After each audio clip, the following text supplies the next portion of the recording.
قرآن پاک کے اس مشکل لفظ کو کیسے پڑھا جائے گا؟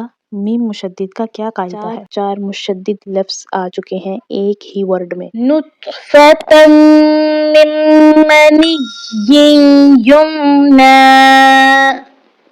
نش یعنی کہ ہم نے کیا کرنا ہے، یا کی جو آواز ہے یہ آنی چاہیے۔ یہاں پر آپ دیکھیے نون ساکن ہے اور اس کے بعد میم کا لفظ آ چکا ہے اور یہ میم حروف یرملون کے میم میں سے آئی ہے، تو یہاں پر ہم نے کیا کرنا ہے، گناہ کرنا ہے۔ تو اگلا جو قاعدہ ہے دیکھیے، یا کے نیچے تنوین کی حرکت ہے اور تنوین کے بعد اگر حروف یرملون میں سے یا آئے گا تو پھر بھی ہم نے گناہ کرنا ہے۔ تو یہاں پر یہ جو آیا ہے یا، یہ حروف یرملون میں سے قاعدہ یہ ہے کہ گناہ کہاں کیا جاتا ہے، قرآن پاک میں کون سے مقام پر ہمیں گناہ کرنا ہے۔ یا کے اوپر یہ جو چھوٹی یا لکھی ہے آپ دیکھ رہے ہیں کہ اس پر بھی علامت ہے، حرکت ہے زبر کی، تو اب ہم نے اس کو ملانا ہے لام کے ساتھ۔